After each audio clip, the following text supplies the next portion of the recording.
Welcome to Democracy Now!, democracynow.org, the War and Peace Report. I'm Amy Goodman. Soaring temperatures could make parts of South Asia too hot for human survival by 2100. That's according to new research by scientists at the Massachusetts Institute of Technology, who say as many as 1.5 billion people live in areas that could become uninhabitable during summer heat waves within only 83 years if climate change continues at its current pace. Meanwhile, a new separate study published by The Lancet says heat waves could kill up to 152,000 people a year across Europe by 2100. Europe is experiencing a sweltering, record-breaking heat wave this summer called Lucifer. Back in the United States, in Louisiana, torrential downpours flooded parts of New Orleans over the weekend, submerging cars, inundating homes and schools, forcing people to wade through hip-deep water in some neighborhoods. The flash floods overwhelmed New Orleans' sewage system. The head of the Sewage and Water Board, Cedric Grant, says the flooding was part of climate change. The frustration is that we are now in a different era. We're in the era of climate change, where we have these kind of rains every week or every month. And it's not just us, it's the rest of the country that's experiencing the same weather patterns. We're in a situation where we now receive more rain than anybody could have imagined on a recurring basis. On Friday, the Trump administration delivered an official notice to the United Nations saying it's withdrawing the U.S. from the landmark 2015 Paris Climate Accord. In Minnesota, the Dar al-Farouk Islamic Center in Bloomington was bombed Saturday in an act that Minnesota Governor Mark Dayton has condemned as terrorism. The explosive device was thrown through the mosque office's window around 5 a.m. as people were gathering for morning prayers. No one was injured, but the bombing shattered windows and damaged the office. Most of the mosque's worshippers are members of suburban Minneapolis' Somali community. The FBI has taken over the investigation. President Trump has not said anything about the attack. Islamophobic attacks against Muslims and mosques across the United States have been rising since President Trump was elected. This is Hamdi El-Sawaf, president of the Islamic Community Center of Minnesota. We assure those who do not have the consciousness of who we are, we will never come to our knees in front of them. We will keep resisting till we assure that the value of this country are in the highest level ever. Yes. It cannot be perpetrated by one individual or a group of people or a group of terrorists. We're here all together in order to defend the values of our country, the values of our faith, the values of our people. A federal appeals court has thrown out the prison sentences of former Blackwater contractors who were involved in the 2007 massacre in Nisour Square in central Baghdad, killing 17 civilians when they opened fire with machine guns and threw grenades into the crowded public space. The attack by the Blackwater guards has been called the My Lai Massacre of Iraq. On Friday, the appeals court ruled 3 of the contractors could be resentenced, meaning their 30-year prison sentences could be dramatically shortened. A 4th contractor's murder conviction was thrown out entirely, meaning he'll now face a new trial. The United Nations Security Council has imposed a new round of sanctions against North Korea over its test launches of 2 intercontinental ballistic missiles last month. The sanctions ban North Korean exports of coal, iron, lead, and seafood, which could slash up to 1/3 of North Korea's export revenue. North Korea slammed the sanctions as, quote, a violation of our sovereignty, unquote. Over the weekend, Secretary of State Rex Tillerson met with China's foreign minister and other Asian leaders at a regional security meeting in the Philippines. Chinese Foreign Minister Wang Yi called for dialogue to reduce the escalating tensions between the U.S. and North Korea.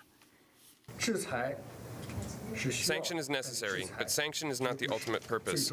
Our purpose is to bring all parties involved in the nuclear issues back to the negotiation table, to find the resolutions through talks, to realize the denuclearization of the Korean Peninsula.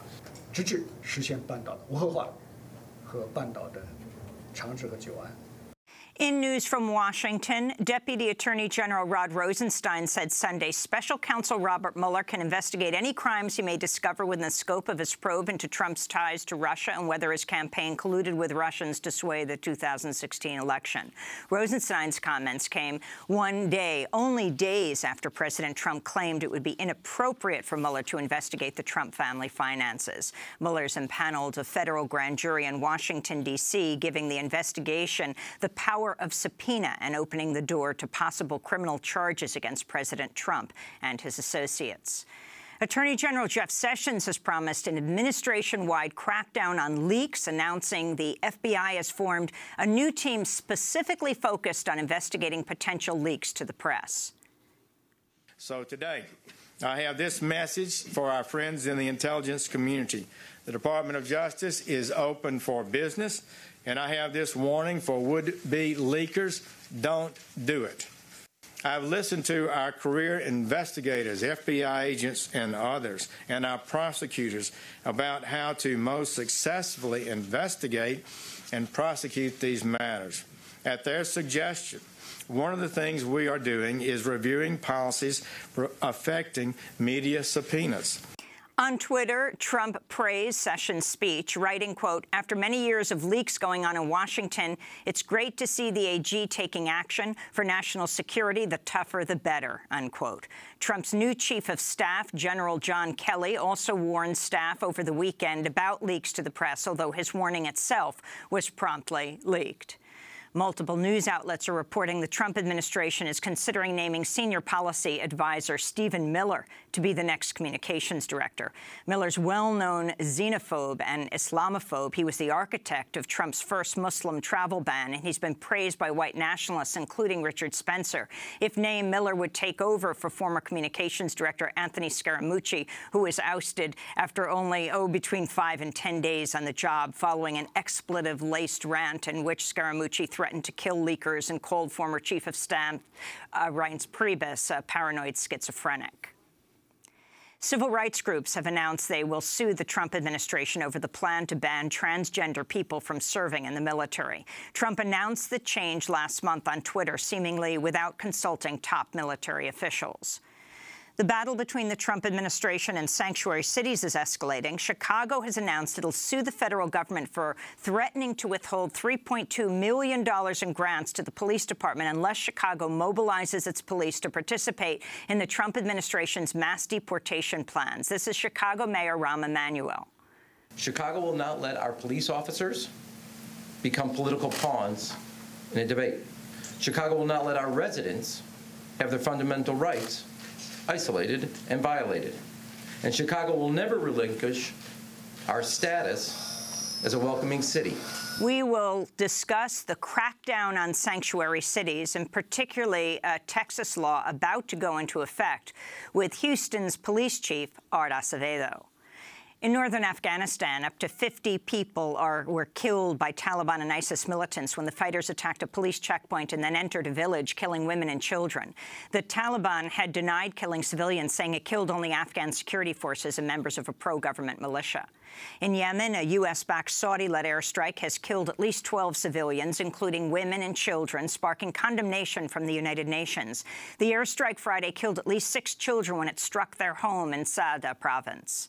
In Syria, U.S. Marines and U.S.-led Syrian troops, backed by U.S.-led airstrikes, continue the campaign to seize control of the city of Raqqa from ISIS. The local journalistic group Raqqa is being slaughtered silently reports at least 6 civilians were killed during U.S.-led airstrikes on Raqqa Saturday. This comes as more information is emerging about a U.S.-led missile attack that killed up to 7 members of the same family August 2nd in Raqqa. Among the victims was 1-year-old Saad al-Shabsol, along with his grandfather. In Venezuela, authorities have quelled a right-wing anti-government paramilitary attack on a military base in Valencia.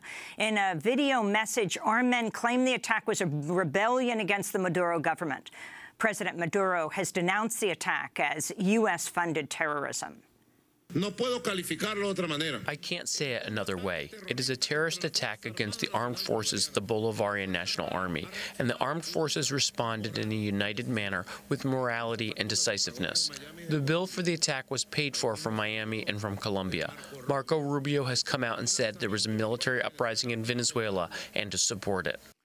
The attack killed 2 people and came one day after Venezuela's controversial National Constituent Assembly held its first session. Critics say President Maduro is using the assembly, which will have the authority to rewrite Venezuela's constitution, to consolidate his power.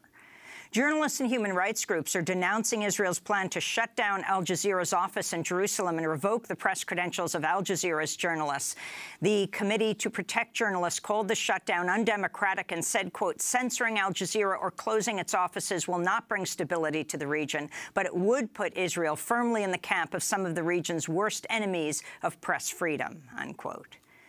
Here in this country, Fox News host Eric Bolling has been suspended by the network amidst accusations he's been texting unwanted photos of his genitals to female co-workers. He's the 3rd Fox News anchor to be suspended this year amidst Fox's sexual harassment scandal. In July, host Charles Payne was suspended after he was accused of coercing a female political analyst to have sex with him in exchange for a paid contributor's position. Former Fox News star Bill O'Reilly was fired in April amidst revelations that he and Fox News had paid out $13 million to settle lawsuits by 5 women who accused O'Reilly of sexual harassment and inappropriate sexual behavior. In Nebraska, hundreds of people rallied at the state capitol Sunday to protest construction of Keystone XL pipeline, which was resurrected by President Trump as one of his first acts in office. The pipeline has faced years of resistance from Native Americans, farmers, ranchers, landowners, and environmentalists. If completed, it would carry 830,000 barrels per day of tar sands oil from Alberta, Canada, through Montana, South Dakota, and Nebraska, where it would join an existing pipeline and carry the oil down to the Gulf. The United Auto Workers are accusing car manufacturer Nissan of running a vicious scare campaign against its effort to unionize a plant in Canton, Mississippi. On Thursday and Friday, the 3,500 workers at the plant voted against a bid to unionize. In sports news, multiple former football players spoke out against racism during Saturday night's Pro Football Hall of Fame induction ceremony. Former safety Kenny Easley said Black Lives Matter during his speech, while former running back LaDainian Tomlinson gave an emotional speech about his great-great-great-grandfather George, who was kidnapped from West Africa and forced into slavery in the United States. My great-great-great-grandfather George. 170 years ago, George was brought here in chains on a slave ship from West Africa. His last name, Tomlinson, was given to him by the man who owned him. Tomlinson was the slave owner's last name. What extraordinary courage it must have taken for him to rebuild his life after the life he was born to was stolen. I'm of mixed race, and I represent America. That was former running back LaDainian Tomlinson.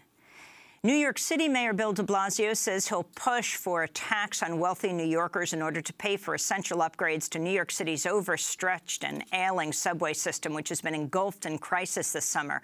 The so-called millionaire's tax, which de Blasio is announcing today, will require approval from state lawmakers.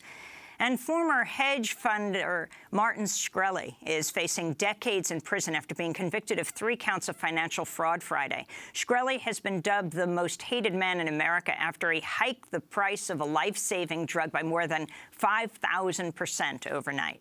And those are some of the headlines. This is Democracy Now!, democracynow.org, The War and Peace Report. I'm Amy Goodman. And I'm Juan Gonzalez. Welcome to all of our listeners and viewers around the country and around the world.